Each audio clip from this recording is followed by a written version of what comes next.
Hello, hi, and welcome to the Terminal Podcast, where in the end, it is all about the numbers. I am your host, Martin Kester, host of martinkester.com, and we have two flights landing in my fictional terminal this evening. The names and faces are on the screen, but who will be really be listening to?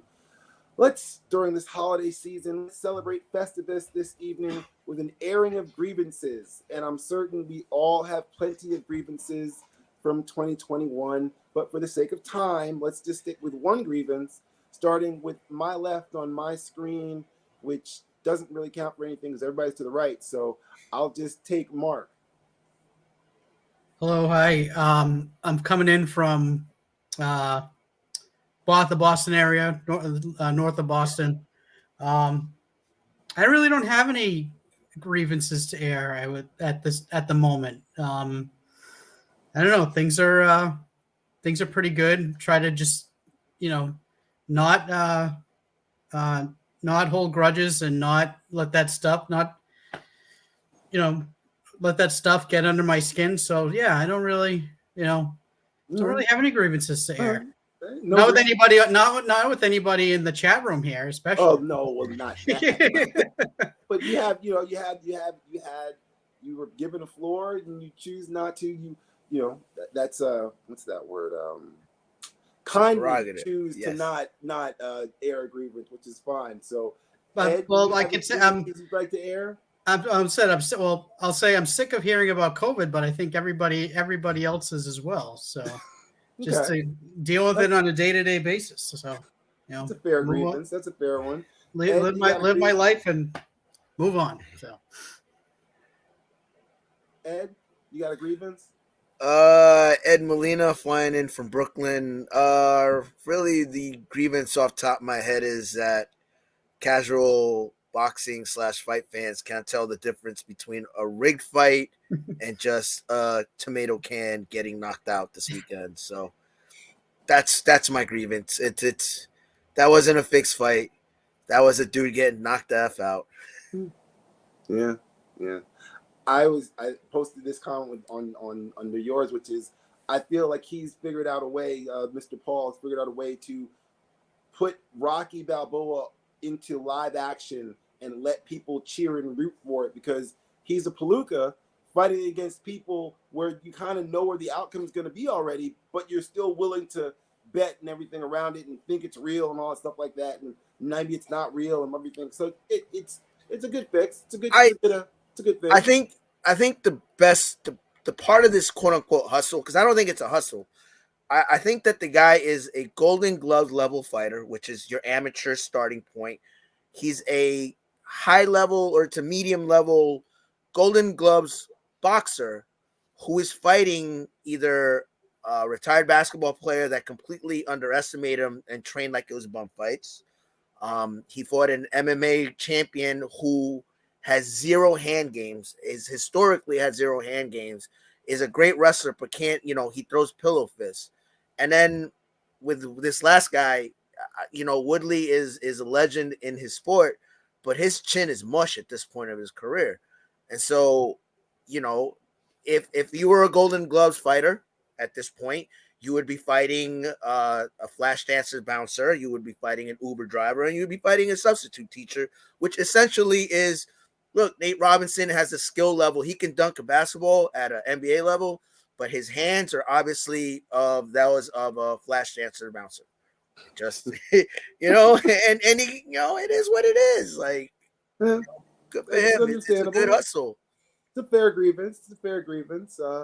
So I will grievance my not grievance towards the end if possible, but this transition, as I will effortlessly transition, is brought to you by Jeffrey Allen Towns, who's better known as Jazz, on a show that I'm certain all all of us here know the theme song to, because it's a story about how his life is going to get turned upside down.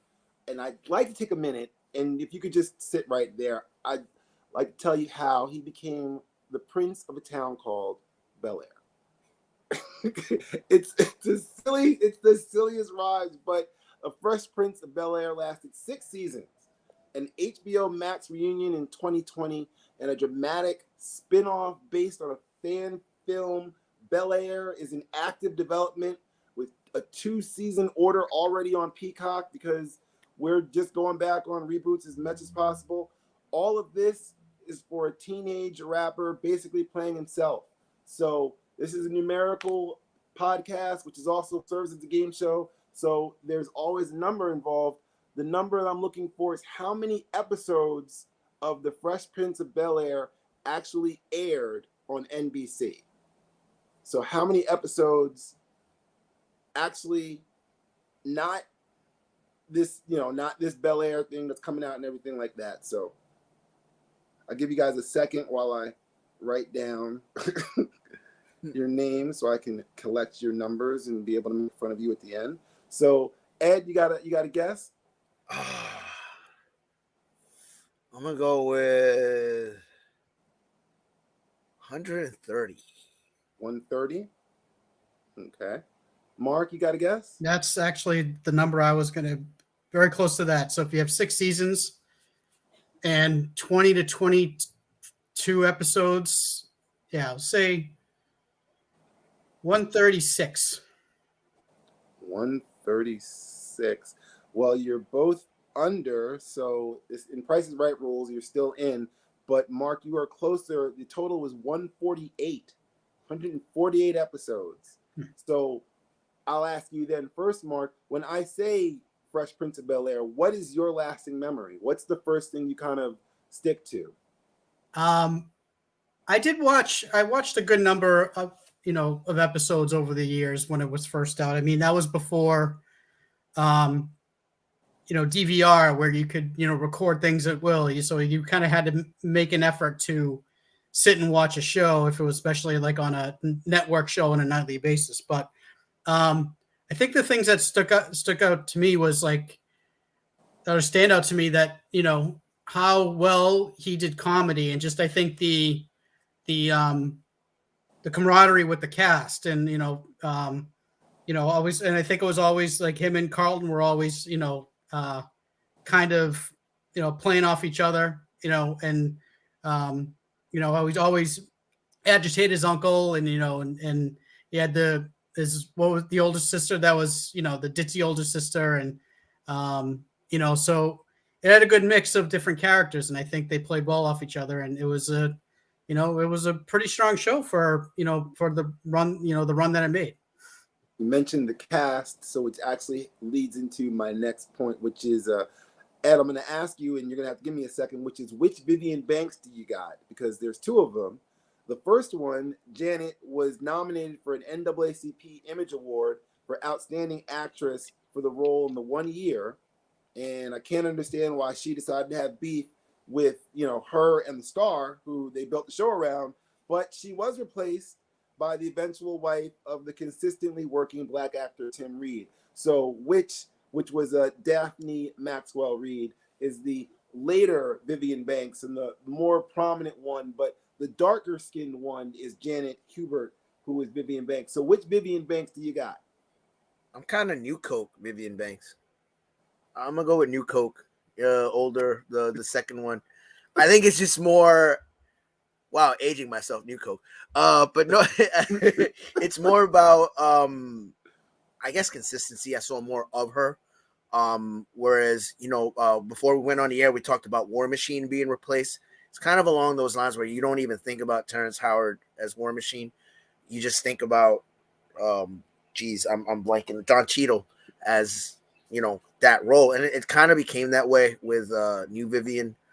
You almost didn't think about it. And back then, I guess we weren't as in tune. There's, would say Deadline Hollywood, stuff like that was really insider baseball type of stuff, where you may see it trickle into like, the Inquirer or TV Guide, but it didn't trickle out like it does today. So I think it's more ignorance is bliss type of thing, and I would go with Vivian too. Okay.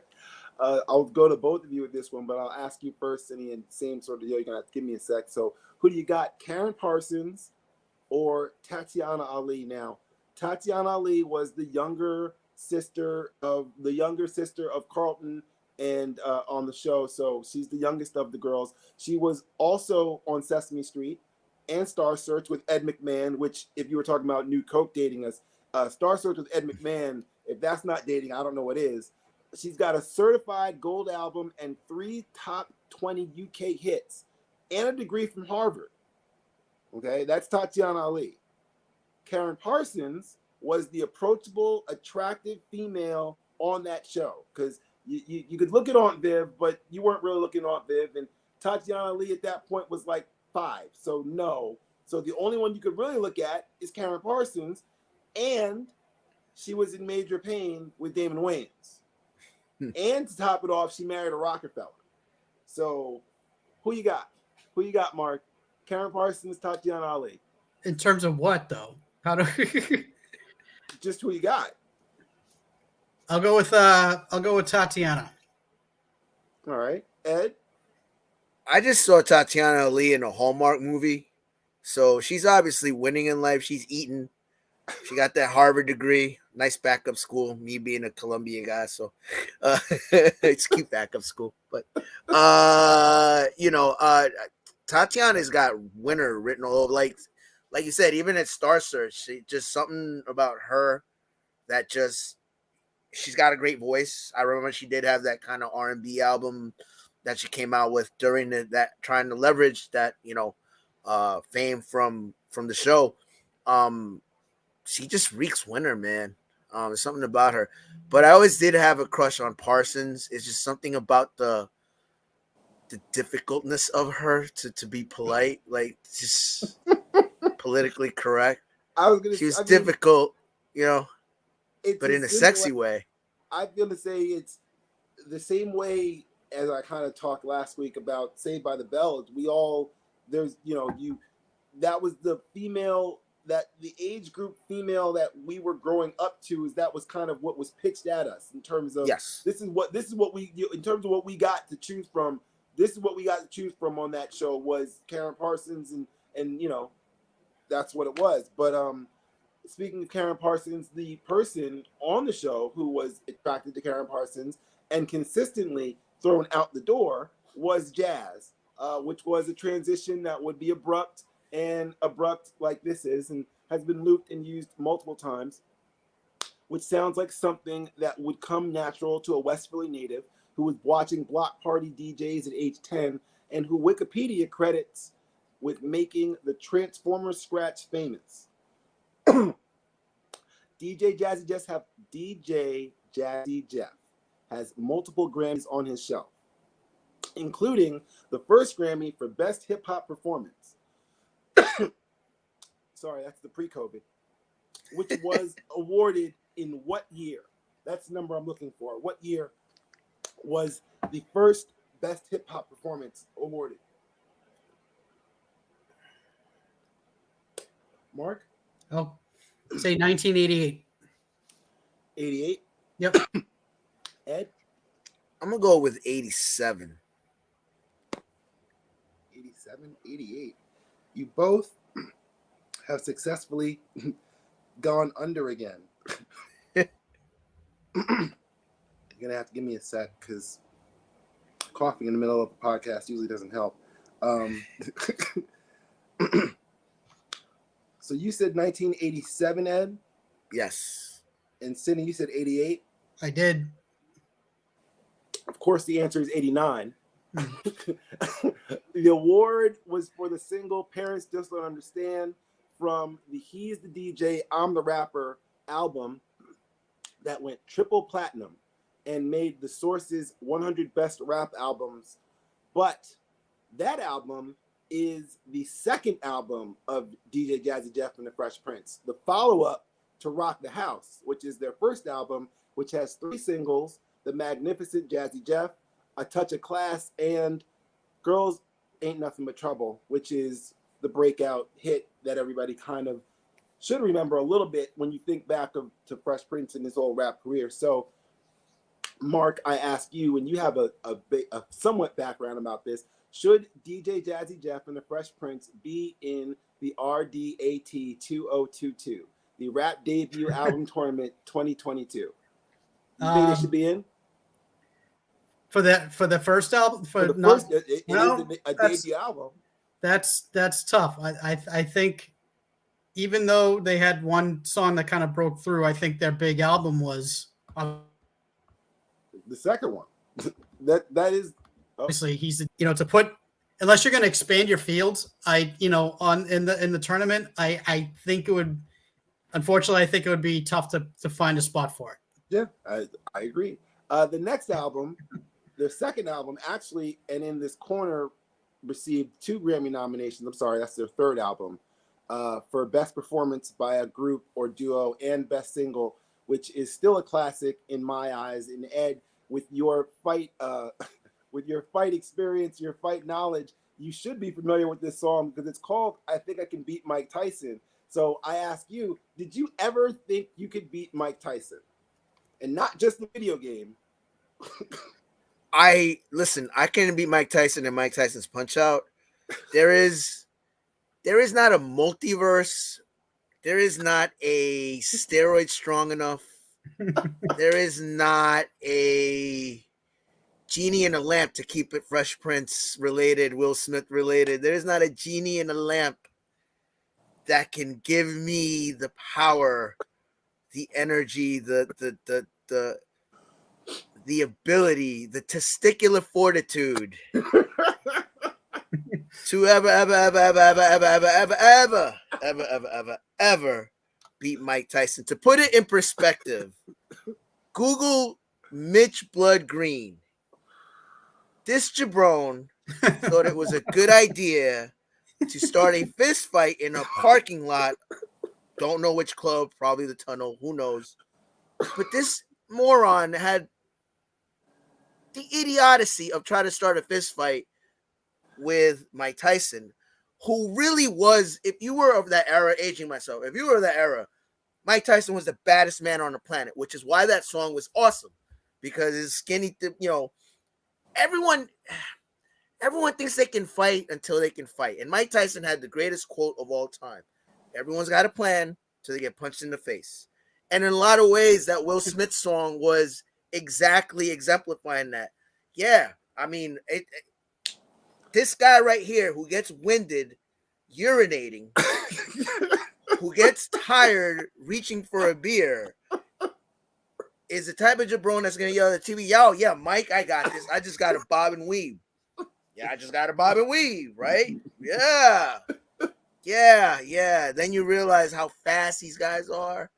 How, to put it in perspective, Mike Tyson hit like Thanos. He hit like Galactus. He hit whatever Marvel Darkseid or DC character, that's what he hit like. And so when you Google Mitch Green, you're going to see half of his face just swollen out to here because he hits you bare knuckle. Again, those gloves, they protect your knuckles as much as your face from being caved in. That's why mixed martial arts is a different beast with the size of the gloves. But Mike Tyson made this man's face into hamburger meat. No, I cannot beat Mike Tyson. Is it Eddie Murphy who's got the joke where you got Mitch Green? You had yes. Talking, Mitch Green was talking, and this is Mitch Green's lips was talking over here. Mitch Green, Mitch Green. Well, in the song, I think I can beat Mike Tyson. Will Smith says the lines. There's a lot of lines, which I love the entire song. It's a great song. Just listen to it. Mm-hmm. But me and Mike, 2 months, Trump, Atlantic City. And I may not have liked him as a president, but Donald Trump's influence on professional boxing in the late 70s and 80s was instrumental in taking the sport from tape delay on Wild World of Sports to pay-per-view events that people planned nights around and plenty others placed bets on. So in the song, I think I can beat Mike Tyson. How much money did his grandma bet on Tyson? Is the number I'm looking for. So Ed, since I can already see you're a little puzzled, Mark, unfortunately you get to go first. So what do you think? In the song, his grandmother plays. I think I can beat Mike Tyson. Will is saying all the things he's doing to get ready at the press conference, and then he gets back into Philly and he hears his grandma on the phone putting money on Mike Tyson for the fight. How much did she put on him? Oh, well, I'm trying. I want to say it's like it can't be an astronomical number. How much, say 100,000. Right. 100,000. Yeah. I have no idea. Okay. I'm swinging. I'm swinging for the stars there. I'm going with $50. I think it was 50. It was actually $1,000 on Mike Tyson. It's $1,000. It's the end of the second verse of the song. Yeah. It kind of fades towards the background. It's like I heard my grandma. She goes, $1,000 on Mike Tyson. Yeah. So Smith exaggerates a little to the press in that song, saying how he was working out 20 hours a day, he could throw a Volkswagen a whole half a block. Well, he did look that way when he portrayed heavyweight champion boxer Muhammad Ali in the 2001 biopic Ali. And for his performance in that, he was nominated for an Academy Award for Best Actor and the Golden Globe Award for Best Actor in a Motion Picture Drama. He didn't win. He was also nominated for an Academy by the Academy for The Pursuit of Happiness. He didn't win that one either. He's lost at the Golden Globes as well. In fact, the only award show that is of any merit, because I'm not counting the MTV Movie Awards as anything, the only one that means something that actually has shown Will Smith love is the NAACP Image Awards. So this is a double up number question, because between television and film, he's been nominated as an outstanding lead actor 12 times. How many Silver Atlases, which is the award for the image, do you think of? I'm sorry, Silver Atlases holding up the earth, which is what Atlas does, and is the Image Award. How many statues do you think Will Smith has in his house? Nominated 12 times. Ed? I'm going to go with 2. Okay. And Mark? Say 5. 5. Yeah. It was 1, which is for 7 pounds. And I wouldn't have thought that as, That one? Really? 2 for Fresh Prince, 1 for Enemy of the State in 1999. And in that same year, I think the whole thing was they gave him Entertainer of the Year, but not the acting award. And he was also then nominated for The Legend of Bagger Vance, Ali, Bad Boys 2, I, Robot, Hitch, The Pursuit of Happiness, I Am Legend, 7 pounds, and Concussion. So, as the person who got closest, which would be Ed, even though you both went over, what role are you surprised he didn't win for? Pursuit of Happiness. Everyone like movie heads that are into like Academy Awards and one, like I've heard no one crap on that movie in any way, shape, or form. Hell, I've talked to dudes, talk about man tears on those, because you know how it is with roles and whatnot. You're not supposed to cry, but sometimes some movie gets to you. What are you gonna do? Like it's and Pursuit of Happiness is one of those movies that, especially because it deals with, the love of a dad, like, that's gonna hit the Vicente Fernandez, tug strings there, Hernandez was sheesh. But like I'm surprised that didn't win more roles. I think after King Richard, he's going to win more awards. I don't know.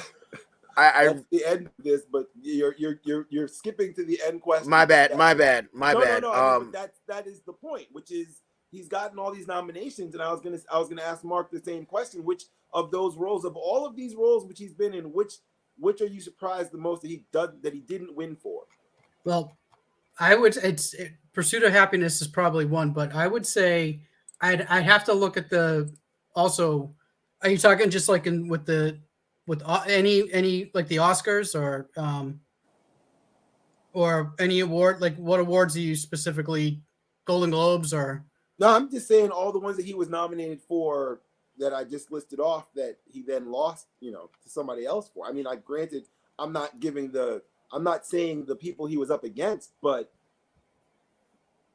yeah, because I think you can make an argument for Pursuit of Happiness, but I also think you can make an argument for Ali as well. But I would have to. I mean, when it comes to those awards, like, especially the Oscars, you go back and look at the Oscars over the years, and there are so many debates and arguments and who should have won, and so I think that it's. Look, you'd have to look at what he, who else was nominated that, those years, and say, okay, was somebody definitely was somebody better, No, that's but I fine. mean, those are both award-winning performances, and that I think stand out the most in his career. I've never actually seen The Pursuit of Happiness, but I know what you're, I knew it was a big, acting performance for him, but I saw Ali, and and a lot of people like, he can't, Will Smith play, the Fresh Prince going to play Ali, and he pulled it off pretty well. That I remember, but so I would say you could make an argument for either one of those two films. You talked a little about going back and doing some research, so I'll let you think about this. Just really quick, Ali, he lost to Academy Awards. He lost to Denzel Washington in Training Day. So, I'll agree that he should have won, because Denzel shouldn't have had to wait until Training Day to win, because he should have won for Glory. But that's a whole separate conversation. No, he did win. Well, I'm saying, But anyway, I see what, But as I'm thinking of separate conversations, and can you think of a Will Smith sex scene? No, all these movies we're talking about and everything like that, and you've got him as in all these things. And I was looking back through it. There's some sort of make out kiss scene, stuff like that, with Rosario Dawson and Hitch.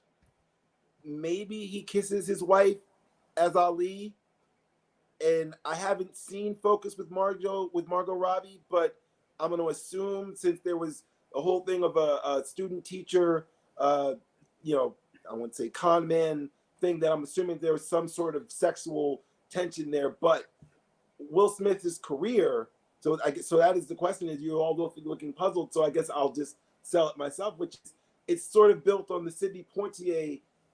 He's a sex symbol, but you're not really seeing him have sex. You see him with his shirt off a lot. You see him without a shirt. You see a lot of females attracted to him, but you don't really actually see him. You think about it. If you think about actors, and you've seen this guy you've seen Ryan Reynolds have a sex scene with Sandra Bullock. You know what I mean? But you don't really have that with Will Smith. Immediately like, oh, that's right, this and that. It's not like that. So I'm okay with that, because we know way too much about Will Smith's sex life already. Like, I'm serious. Like if life had a human resource department, I would have reported Will Smith a long time ago. I don't care, buddy. I don't care. And so maybe it works out for the best, because him and his wife already divulged so much that it's like, we don't need that image any more than it's already been implanted in our heads. I would totally report Will Smith to HR, by the way. Jesus Christ, I do not know need after business. I'm not defending him, but you're also saying that with the knowledge of hindsight, because there was still a whole 15, because Independence Day is what, 95, 94, True. 95, Yeah. 96, a good decade, 10, 15 years of films where you just don't see it. But that's a whole separate issue, because the real question is, and you kind of asked it earlier, Ed, so I'll ask you, Mark, is this the year that he gets the Academy Award for King Richard? Simple question.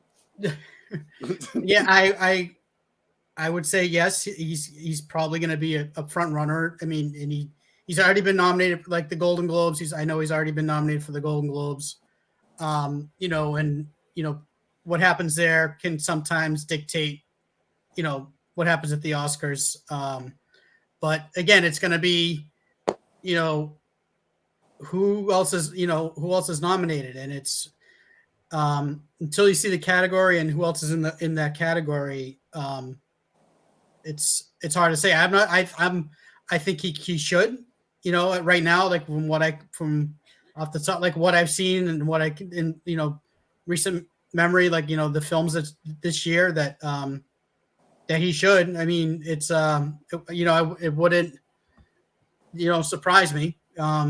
He was pretty good in that movie. But All right. again, it's we'll see what happens when we'll see what happens when the nominations come out and who else is in the category, and because there's always someone that they say like, well, this person should win, but this person's probably like the dark horse that's going to win.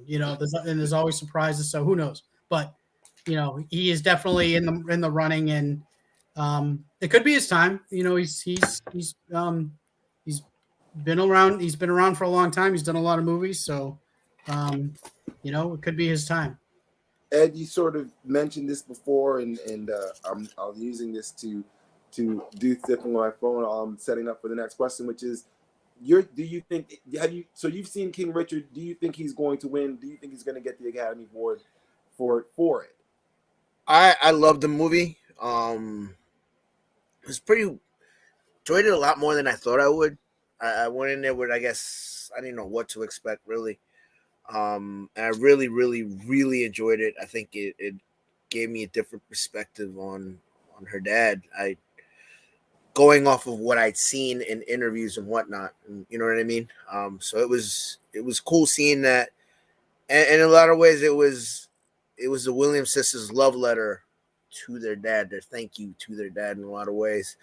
Do I think he wins the Academy Award? No, not on the basis of talent and whatnot. It's just, these award shows. I mean, they gave an Academy Award to a movie about a guy who was smashing a fish. Not like smashing a fish, like smashing a fish. Shout out to Guillermo del Toro. Take that for what it's worth. They always give you the Academy Award for the things they're not supposed to give it to you. So, for example, I thought Denzel Washington should have won for Malcolm X a long, long, long, long time ago. Some people say Glory, whatever. They gave it to him They gave it to him for playing a dirty cop. Again, beating, Pursuit of Happiness. Weirdly enough, Malcolm was the one I was thinking of instead of Glory. Glory was the one he won for, but that was the best supporting. Yeah, he should have won best actor for Malcolm X. But yeah, and you can argue, he lost to Pacino, but Malcolm X was a better movie. Like, again, it just, I would be shocked if he won, to be quite frank. Maybe next year, as I was kind of looking up some stuff for prepping for the show today, I saw that he has a movie called Emancipation that is, holy crap, powerful. Like, I don't know if you've seen the photo of the runaway slave with the scars in his back, the really, really bad scarring in his back. I know the photo you're talking of. It's a movie about that guy. Oh, yeah. Okay. So maybe he wins it next year for that. But when I saw that was the project, I was like, oh, he's not winning this year. Maybe it's just, when I saw that was the pending project that he had, I was like, oh snap, like that's clearly aiming for that type of award. And it's definitely going to strike a nerve with people in this political climate. So no, I guess that just adds, it's my long-winded way of saying no, I don't think he's gonna win for this movie. Somebody, I don't know, Adam Driver and some wannabe Shakespeare thing will win, or I don't know. Is there a movie about banging elephants that Guillermo del Toro is doing? I don't know. I'm still confused at that one. The Shape of Water. Well, obviously we know what shape Guillermo del Toro thought it was, but sorry. I'll just say I was very thankful that I was able to watch King Richard with my two daughters, and grateful to watch it on a 70-inch screen and freely act like the ignorant, stereotypical N-word talking in the movie theater that King Richard was fighting to make sure that his daughters did not get caught up with. This whole conversation has been that we get to end talking about, starting about a rapper turned television show, guy who won the first Grammy for the things and everything like that. But I was not a big fan of Independence Day, but that movie is the start of his career, is, you know, the blockbuster start of his career. And the famous line from that is "Welcome to Earth," right? And he says it to the alien or whatever like that when he's there, and Mm-hmm. that he's been able to take that line and decades later turn it into have Disney Plus and Nat Geo pay him to go around the world and narrate Nat Geo films under the title "Welcome to Earth." It's an amazing journey in just to be able to watch it almost from its inception, kind of, you know, the birth of the Fresh Prince, and to watch to be what it is now, to know him as Will Smith, and to be him seeing as a 51-year-old climbing on the volcanoes. And it's a crazy time that we're all living in. But we've reached the time where everyone's got flights to catch and get to discover the winning number. Unfortunately, both of you are over, but Ed, the winning number was 3,138. But Ed, you were closer because Cindy, you going with 100,000 on the bet, kind of everything off there. So that kind of messed up the number. I did have a bonus question, but I can still ask it. In fact, I will ask the bonus question to wrap up the year. So unfortunately, you won't be able to use the bonus question to win. So that was the whole point I was saying. The final gate call for 2021, however, is going to connect the movies of the late 20th century, which we've mentioned, and the RDAT 2022, which is best said like a 20th century phone number, which will be in the new year. I reviewed AT Aliens for the Daily Free Press, which both members of the call here remember and know what that is. Sounds a lot better than my college paper was looking for copy and printed my ramblings, which is what happened.